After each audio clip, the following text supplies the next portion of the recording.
नमस्कार Devanjali cooking channel को आपण मानकु बहुत बहुत स्वागत। सांग माने आज मु आपनका सहित सुखुआ चिंगुड़ी भजा रेसिपी शेयर करिवे। याको आपण गरम भात किंबा पखाल सहित खाइले बहुत ही बढ़िया लगी थाए।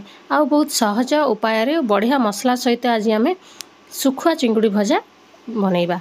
चलंतु ताहले स्टार्ट करिबा ई स्वादिष्ट रेसिपी को। देखंतु केते बढ़िया देखा जाउची। याको देखिकी ही आपण अंदाज लगांतु केते टेस्टी लागुथिबो।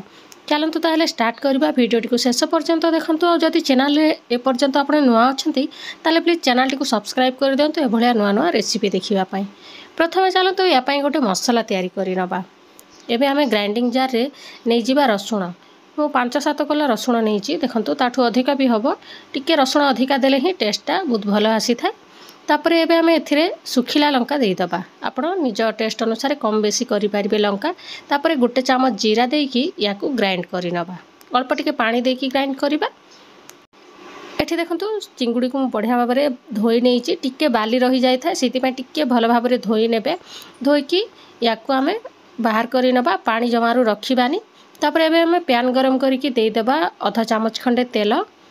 तेल भलो भाव में गरम ही आसिले प्रथमे आमे चिंगुड़ी को किछि समय भाजी नबा। तार जो पानी अंशटा अच्छी सेटा मरी जिवो। आउ टिके भजा हेले ही टेस्टटा बहुत भलो आसी थाए। जेहेतु हमर चिंगुड़ीटा सुखिला सेति पय टिके भाजी नेले टेस्टटा बहुत भलो आसी थाए। फ्लेम को पूरा लो करिकी ही चिंगुड़ी को भाजीबा। देखंतु बढ़िया भाव में हमर चिंगुड़ीटा टिके नाली नाली भी पड़ी आसिलानी। आउ पानीटा मध्य सुखी जाईची। एबे आमे याकू बाहर करि नबा। एबे आमे आउ थरे पैन रे दे दबा गोटे बड़ा चामच तेल दे दबा। मो सोरिष तेल यूज करुच्ची। आपण रिफाइंड तेल रे मध्य करि परिबे। सोरिष तेल रे कले टिके बहुत भल लागि थाए। तापरे एबे आमे एथिरे दे दबा तेजपत्र आउ बाटिकी रखिथिबा मसला तक। एई मसला रे आपण नॉर्मल आलू मध्य भाजी परिबे बहुत ही बढ़िया लागि थाए। एबे आमे मसला को किछि समय फ्लेम को मीडियम रखिकी भाजी नबा। जेहेतु रसुणर कंचा स्मेल रही जाय थाए सेति पय टिके भलो भाव रे ही भाजीबा। तापरे एबे आमे एथिरे दे दबा आधा चामच हळदी गुंड। गोटे बड़ चामच दे दबा लंका गुंड। लंका गुंड देखिकी देबे काहेकि ना आमे लंका को ग्राइंड मध्य करिजो सेति पय टिके देखिकी ही देबे। तापरे एथिरे स्वाद अनुसार लूण दे दबा। लूणटा देले शीघ्र मसलाटा भाजी हे पारिबो सेति पय लूणटा दे दउची। अल्प टिके पैन रे लागुची सेति पय मु अल्प टिके पानी दे दउची भलो भाव रे मसला तक भाजी हबा पय। पूरा तेल छाड़िबा पर्यंत आमे मसला को भाजी नबा। सांग माने पखाल सहित बहुत ही बढ़िया लगी थाए। निहाती आपण थरे ट्राई करिवे। एठी देखंतु मो आलू को एमती लंबा लंबा और पतला पीस रे काटी नेची। नॉर्मल आलू भजा आमे जो बनाउना से भलिया ही मो आलू को काटी नेची। एबे आमे आलू को मसला सहित किछि समय कसी नबा। मसला सहित आलू टिके कसी हेले आलू रा टेस्टटा बहुत भलो लागि थाए। फ्लेम को एबे पूरा लो करि दबा नहले आलूटा पोड़ी जिवो।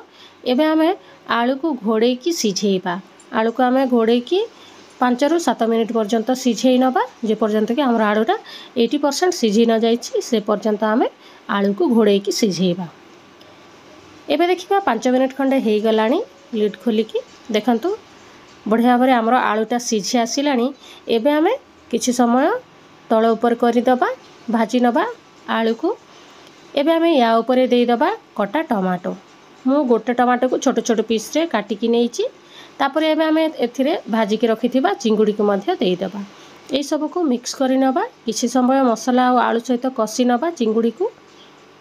एबे आमे गोटे कप खंडे पानी देई दबा एथिरे।